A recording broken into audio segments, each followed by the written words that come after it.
the women, not only in our country, not only in Africa, but the world over.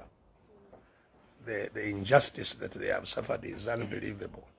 In many countries, including the very developed countries, women have just won the right to vote. You know.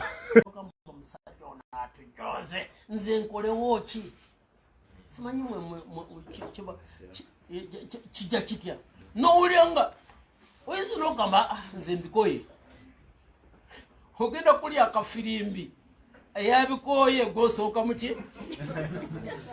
Don't silence that voice. That is the voice of God. God burdens some people to do work in their farm, others to protect the farm, others there is another evil voice that says go and burn the farm, and the good people must stop those who are trying to burn. Mupulikeyo, doctor, the struggle should continue. Wali kumala budde twagala abasibe maze kulaga solidarity eri musibe munnaabwe naye musibe munnaabwe babagabudde naye alaze solidarity obwedda buli omu alina munnaamulinamu ennyonta. I think waliwo omukyala agambye mukyala oli twale tujja naye nekakaddoza eventi endala gye twetaaga yayogedde n'abakyala eyo abali mu bukungu abali yabakyala 7 oba 10 bonna babakwate babasibe ebizira ejja kuba ng'abakyala bano abataano bakoze 6 naye without wasting any time, Doctor, these people have been thirsty to really see you and also hear your voice. I'm also sure you've been very much concerned whenever we've met you at Kizza. How are my, like Bakano, how are my girls? How are my activists? The other end. So the space is yours. Thank you. You will allow me to speak sitting, I think. I'm not feeling quite well. Since I came back with a bout of malaria also. Last night I was tweeting him for this miracle. I'm doing better. But by this morning I really felt very, very bad. So I'm fighting to regain my health. And so I think in that recovery, your presence is a good medicine to give me energy and morale to deal with those challenges. I must also join those who have spoken to thank and congratulate the women activists that have created a new mark in the struggle in activism.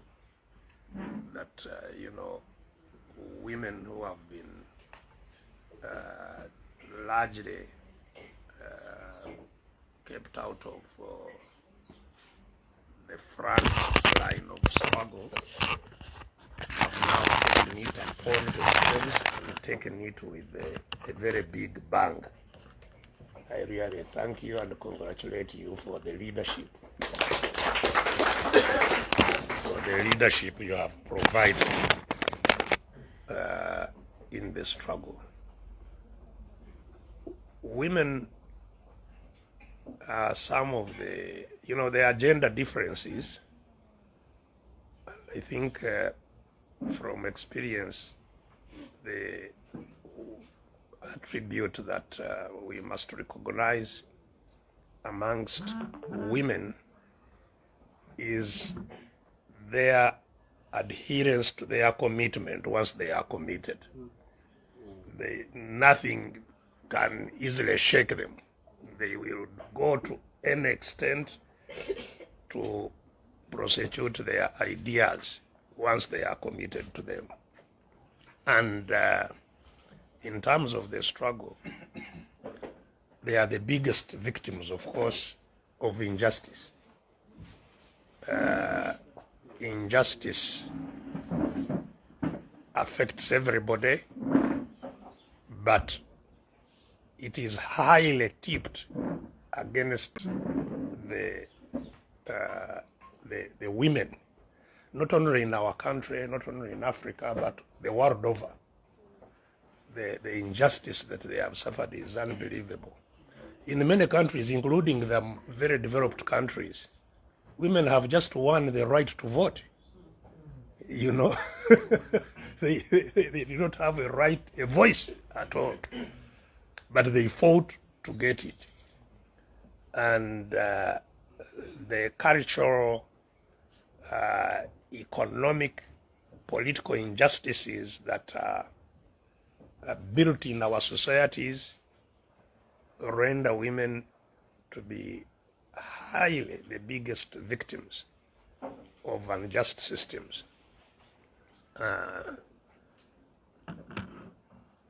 Regrettably, and maybe we will talk a little more about that, is that once you have been used to injustice over a long time, it becomes part of your culture. Yes. You start seeing it as normal and even defending it. Yes. Saying, this is How it should be. this is how it should be, this is our culture, this is what. And that is regrettably the situation where most of our ladies are. And so the fact that we are beginning to have luminaries to lead and motivate women to claim their position in society is a wonderful development. Thank you very, very much. Secondly, I was highly intrigued by the defiance that you showed. Yes, because our intimidators want to create a sense of hopelessness in you, and that you then do their bidding. You do what they want. But once you develop the confidence to say, no, I will not do that. I will not obey your unjust system. That is the end of injustice. I'm sure many of you have read that story in the very useful document of From Dictatorship to Democracy by Gene Sharp. He talks about the monkey master. Where monkeys would every morning be deployed by their master to go to the forests, collect fruits, and bring them home. Then the master would select the best, of course, and put them in the store, those to sell, those he will eat, and then the rest of the leftovers, he would distribute them to the monkeys. And monkeys would be very happy about what they have shared out of their labor. Until one time, one of the young monkeys said, but wait a moment, what does this man exactly do in this whole process of collecting fruits? We are the ones who go to the forest. We are the ones who do the hard work of collecting the fruits. And he just, enjoys our labor and gives us the leftovers. what would happen if we collected the fruits and went to another place and enjoyed our fruit? What would this man do? And they had never asked themselves that question, and they started, yes, but you have a point, you have a point. And in no time, they agreed that now, from then onwards, they will not bring their fruit to this master.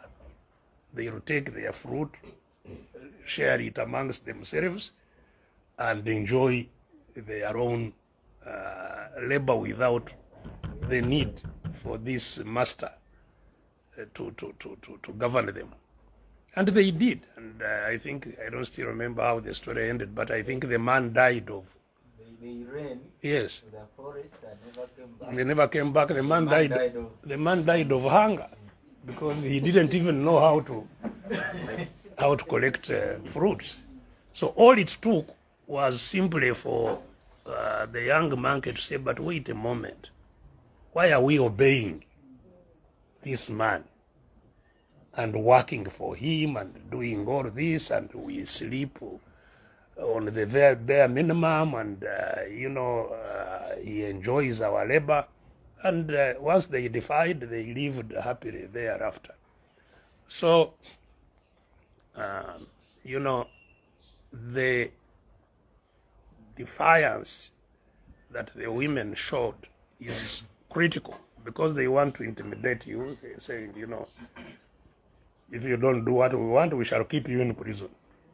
Now, if you say, by the way, I don't mind, let me stay in prison, they have very little else that they can do to control you. Yeah. If you say, by the way, I don't mind,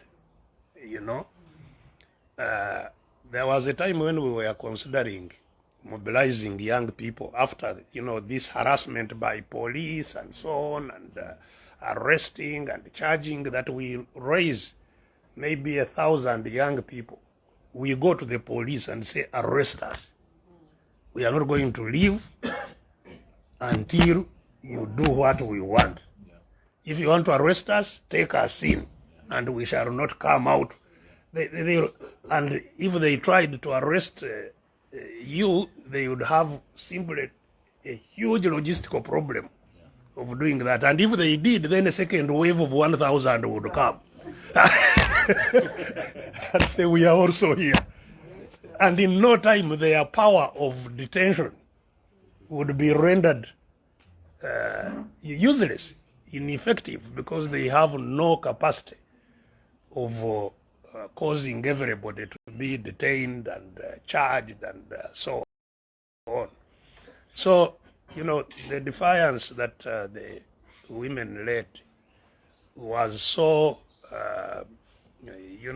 heartwarming to me when they said, we are taking you back to the place. They said, that's okay. We will come on Monday. No, we shall actually come on Tuesday.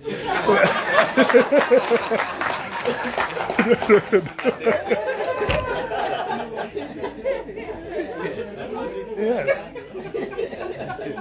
Now they'll think twice the next time they want to arrest you, thinking that is a matter of terrorizing you to do their will. And so I am very grateful for the leadership that you have provided in a very difficult circumstance, because people, the reason we are in this exercise of wake up, people are so intimidated, that they feel terrible, but they think they can do nothing about it. And it will take leadership to embolden them, to encourage them, to show them the way. And once they overcome their fears, that will be the end of this situation. So thank you very much. Now, we have been talking about what we are doing and why the young people must become the vanguard of it. What we are doing is completing the revolution of our people regaining their freedom.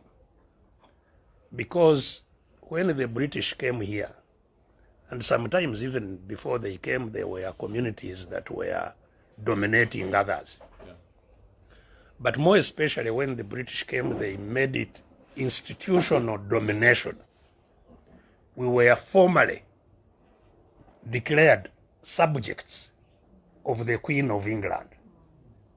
Formally. Our land became the land of the crown. It became crown land. It became the land of the British Queen. And so they dominated every aspect of our lives. And did so for a whole about 70 years. Now, certainly our people started to resist, and resistance is really natural. People, when they are oppressed, they will soon start resisting. So our people started resisting the British. And in no time, the British realized that the resistance struggle of Ugandans could not be overcome easily by their force, because they were simply using withdrawal of cooperation. The British needed taxes in order to do their colonial project. And they had made an alliance with the Indians, who were controlling the commerce, and used also by the British to manage middle level administration. So the British and the Indians enjoyed a special class. The ordinary Africans were at the very bottom of the rank. They were the doormats of the British and the Indians. And once these people realized that, by the way, we can disempower this group if we don't buy their products, they will not raise taxes, they will not be able to do what they are doing if we boycott what their trade. And they quickly organized and carried out massive boycotts. If you defied them and went to the Indian shop, they had OPs, observation posts, to see who was defying. By the time you go back home, they have already cut down your plantation, they have already punished you in a manner that will not allow you to go back. And soon the British realized that this was not a struggle they could win. And that's how they started now negotiating for self-rule. Of course, it was not intended to be genuine self-rule. They now wanted to have indirect rule, rather than the governor and the white DCs and the policemen and so on enforcing their will. They would now co-opt Ugandans to do exactly what the other ones were doing, and also raise them to a new enjoyment, get to the level of the Indians, the local people, co-opt them, bribe them to do exactly the repression they were doing, exploitation they were doing on behalf of the British. And that's how, when the empire collapsed, they formed the Commonwealth of these nations they were running together. The Commonwealth is still led by the Queen, and basically supposed to do exactly what she was doing directly. So after independence, it became even more challenging for locals to now struggle and regain their full influence. Because whereas the British were easy to identify as the problem, they had a different color, they were living in the Boma. Now these black, white could not easily be distinguished from their own folks, and they employed all kinds of the tools that are used by the British are exactly the same tools that are used by the indirect rulers. You know, if you go to Ruzira, that's where this indirect rule is very highly developed. There are prisoners who have advantages. Yes. You know, the Katikiros, the RPs, Those high profile people. yes, the RPs, the advantaged prisoners who have money and can pay these people and so on. So these people have advantages. They are not transferred, for example, which is what happens in the prisons, transfer from one prison to another. They are not deployed in the fields to do labor and so on. So and they get soap which others don't get. They get some advantages, and for that they are extremely loyal and highly driven to implement the will of the prison authorities. In fact, they are more ruthless than the prison authorities in some instances. So this is absolute indirect rule, just like the one we have now, or that has been known since independence, where the control of all the wealth belongs to the master, and they are only helped by these agents of the rulers to appropriate all the wealth to their benefit, and in the process they themselves also get something. This is how exactly our countries are run. You know, that's why you see foreign investors have a free hand, full sway over how they manage our resources, unlike the local people. That's why the local people, even now, are losing their land to the people who control the wealth. That's how they control your taxes and use it for their benefit and the benefit of their agents, and you nothing, or just crumbs. You know, there was a very provocative story yesterday about the Speaker of Parliament buying vehicles, 2 vehicles, for 2.5 billion, 2.8 for their luxury, you know, and all other kinds of perks that all these people have. Same with the ministers, same with advisors, and all kinds of agents of the system. And for that, they will do everything in their power to make sure that you don't raise your voice. You see? That's why the RDCs are very aggressive, to make sure you don't speak, you don't hold a meeting, you don't do this, you don't do that. The policemen whom they use, of course, even for the police, they use that indirect rule.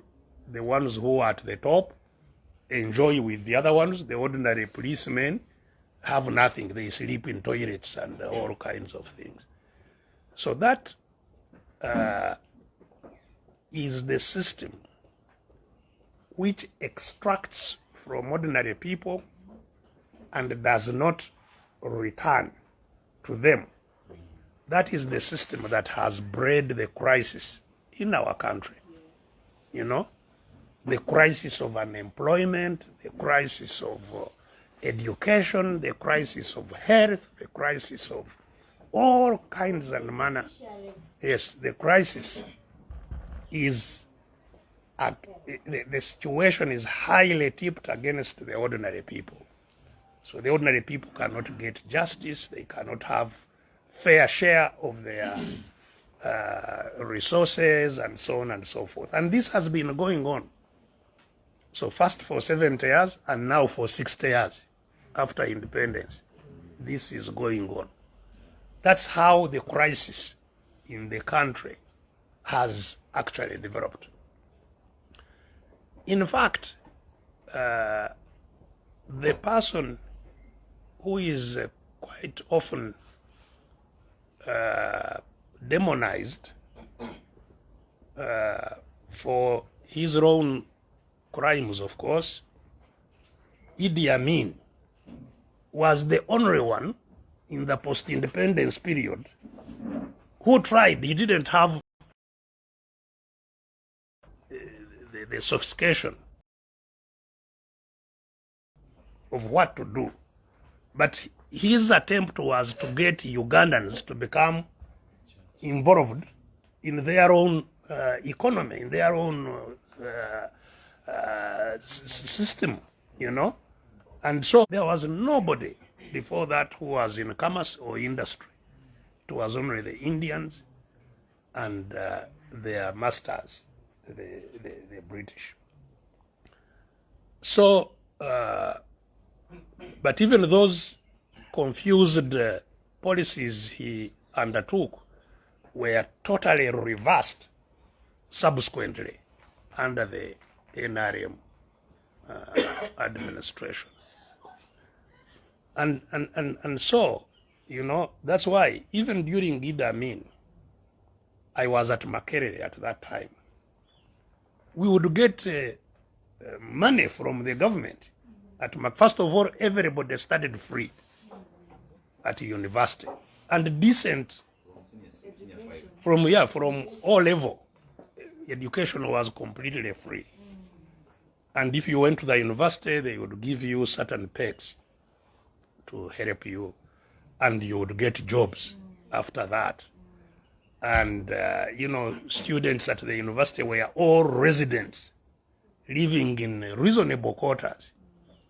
There was no room having more than 2 people, you know. And if you were in third year and above, you occupied your own room. And things would be there, mattresses, curtains. You'd just come with your bed sheets and so on and start studying. Now, if you see the crisis as it is now, you know, that you need at least 10 million shillings a year to be at university, and even then live in terrible conditions in those hostels and all kinds of environments that are not conducive for, you know, good education. You know what the crisis in education has become. You see, education is supposed to be a common good. It's not supposed to be a private thing where if your parent affords or doesn't afford, you are condemned not to have education. Because if you gain knowledge, it's not for the benefit of your parents. It's for the benefit of everybody. If you can make a computer or what, it doesn't benefit your parents. So that's why education should and must be a common good. And the highest investment should go to education so that we build knowledge. The biggest crisis we have over all these 130 years is that we have lagged so much behind in terms of knowledge that we are now at the level of an existential threat. we shall disappear as a people. There is no way we can live in such a wonderful environment. Not hot, not cold, free rain, free good soils, and fresh water all over the place, which are, a complete luxury for most people in the world who have knowledge.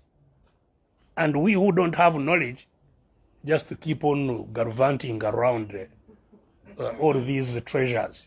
It won't happen. They will push us out. And it is happening in your own eyes.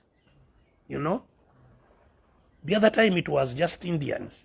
Now it is the whole of Asia which has descended on us.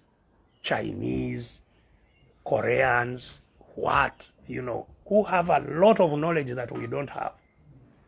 Whom at the time of independence we were at the same level of development. But they have excelled, we have retrogressed. So the crisis is a matter that we have to resolve very urgently. We have to resolve that crisis very urgently. To find that people who live in such a highly endowed country are being loaded on planes to go into slavery. Every day, hundreds upon hundreds being loaded to go and become slaves of Arabs. And to provide spare parts for the rich. Kidneys, liver, That's what we are condemned to, So the crisis compels us to act very decisively, very quickly, to regain influence and control in the country, you see. And so that's why when we started the Red Card Front, the first thing we published was the crisis. What is the crisis? Now the government is laboring to divert people that the crisis in the country was caused by COVID and the war in Ukraine. Absolutely not. In fact, when we launched the Red Card Front, those two were not an issue as such. There was no war in Ukraine. So this is a crisis that has developed over hundreds of years that we have a duty to quickly address, which if we don't address, we shall, as day follows night, disappear from the surface of this earth. Just like the Americans, the indigenous Americans. That's how the indigenous Americans disappeared. Indigenous Canadians, indigenous Australians, they all are no longer there. Their countries are occupied by people who came from other countries. The Bidens, the Obamas, the Bushes, all of these have their own countries. But they are the ones in charge of the American continent, of Australia, of Canada, of New Zealand, of other places. So that is happening in our own eyes. Chinese taking over tracts of land. Europeans, there is a German who took over a whole sub-county in Mubende. And the people who were there are living in internally displaced camps, the indigenous people. So we have to act, and act decisively and quickly. How do we do that? This has been a subject of an intense debate. What is the strategy for ending domination, regaining our freedom? And up to now, there are many people with all kinds of views out there in the field. Some are saying, let's talk to the British and the Americans and they will save us. The very people who caused the problem in the first place. Some people think that Europeans will come and save us. or Americans or Japanese or other people. They have their own reasons why they think we should go that side. Others are saying, no, let's engage in a dialogue with those who are dominating us. Let's have dialogue with Museveni's junta and explain to them that what they are doing is not sustainable. So that if they understand, then maybe we can agree on having a transition to a situation where people have more influence. And they have their own reasons for advancing those views. There are many dialogues have been organized by church leaders, by all kinds of people, political leaders, and so on, which we ourselves consider a futile exercise. Now, it's important also to know that strategy does not mean that if you have a strategy, maybe of dialogue, that you may not engage into other things. You must separate strategy and tactics. Strategy is the method you will use from the beginning to the end in solving a problem. The constant is the strategy. But along that strategy, you can tactically apply other modes of struggle, but only tactically, not in the strategic sense. So the question is whether dialogue will free us strategically, whether external people, the international community will free us. Some people, of course, are saying let's organize and defeat those dominating us in elections. And that's one of the debates we had in FDC. Let's build strong structures. Let's maybe aim at having a common candidate. Let's maybe train our candidates. Let's maybe work for reforms so that there is a fairer system, and so on and so forth. There are people who think that the strategy should be in developing our capacity to overcome domination through elections. Now, this is an area where we have engaged extensively with a view that that cannot be the strategy. When the state is totally captured, as in the case of our country and most of Africa, all institutions are captive. Those are not institutions that will organize an election and announce you as a winner.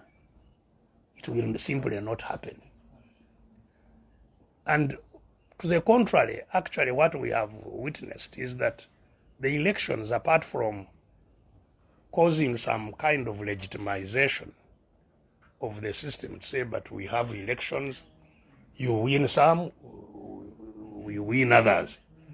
So there is no problem. We have a fair system. How else do you win if the system is not fair? Of course, you win when you are allowed, generally, or when it doesn't cost them that much, so that it gives them that legitimacy. That after all, they won there, but not that you will end domination through election as a strategy.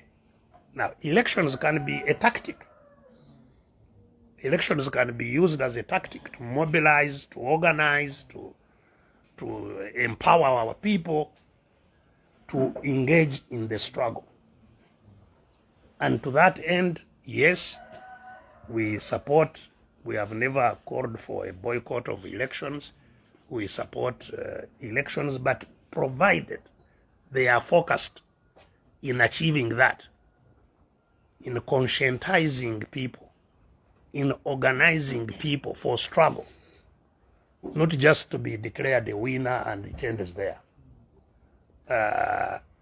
And so it has advantages. The elections have advantages. They also have disadvantages because they are used to divide us, starting with the primary elections. You know, they come and cause a lot of mayhem.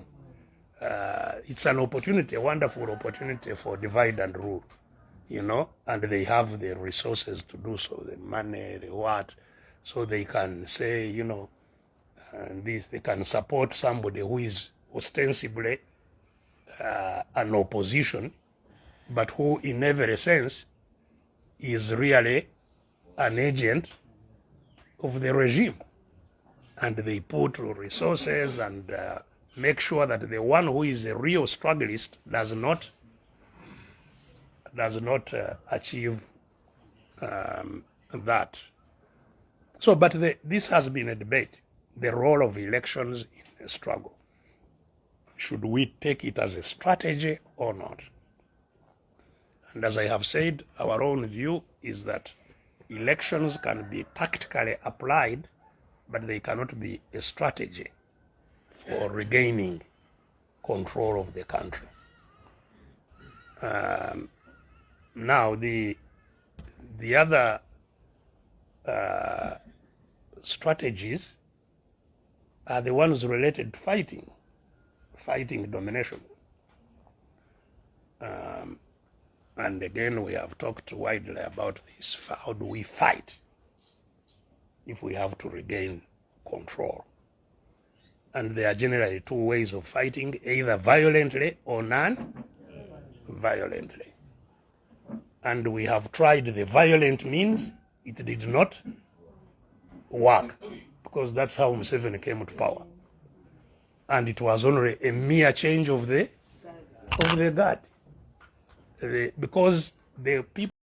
The office, it is okay. Soroti East constituency, ward bill is abakomeza wa lawyer no PI zezalondo.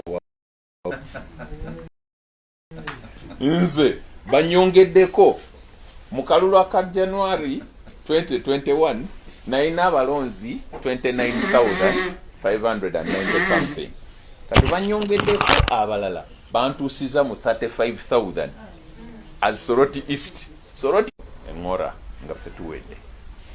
Kati no lutalo oluliwo is either abatu agalo tusanyawo tubawe eddembe okutusanyawo nga batandika na Soroti East, oba tuba stoppingirawo nga Arrow Boys we ya stopping akonyi ne mugamba wano tojja suukawo era we yaveteeso teyaddamu ate kusumbwa abantu. So for spirit yaffe egamba nti tujja kuddayo mu kulwana. Statistics ne ground simbi ku side yaffe. 1 erimu ward 13. Ward 13, ward 8 nakayimiriramu guno gujja kuba gwa kumeka gwa kuna. Ward 8 zaali part of the old municipality we nabereranga owokubiri emirundi emeka. Ward 8 ezo zirimu urban pure urban opposition mwesinziridde.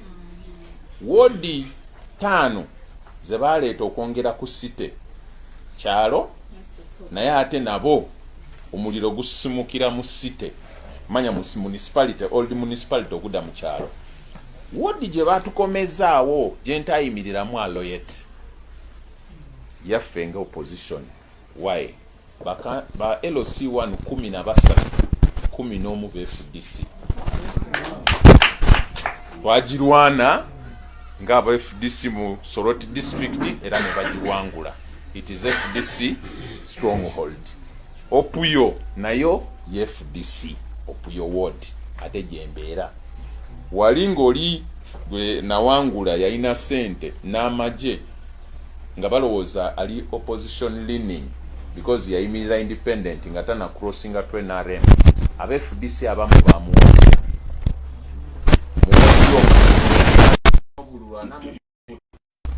ne ku luno I'm very confident that nalo yet wetu wanga to deploy in the president alidinge aloyet nokuyo, I can be sure that we can hit 80% from the two wards. Then tusigala ne OPI gye bankomezaawo erimu obululu 139 mu busatu, naye erimu abakumamu. Kati mathematics gye bakuleeta baleeta detwa bakumamu, ne candidate gwe bayinza okuleeta wabanga yoyo gwe babala wa myaka 7 egy'emyaka wa NRM, ate ekirala yabaako meya emirundi 2 n'abaako LC5 emirundi 2, talina kye yabakolera muki mu PI. Ate OPI tebaagala kubeera Soroti East, ate ono LC5 yali mu lutalo olubatwala Soroti East, so nawo tulinawo ball advantage ey'okusamba. Ideally kana akalulu it is us to lose, fe abagendo kiluzinga wetuba tu taking the ball. Balikozesa strategy ziringa 2. Emu ya kudemoralizinga nti bamaze okukaba eyesooka, eyokubiri nti bagenda kuleeta violence, naye eyokudemoralizinga nti bamaze okukaba teyalwa naaliko 2016, Mukula naaliko beegase bamulwana, Mukula yatwala aliko mu NRM asalira mu ddiiro lya Mukula ewaka.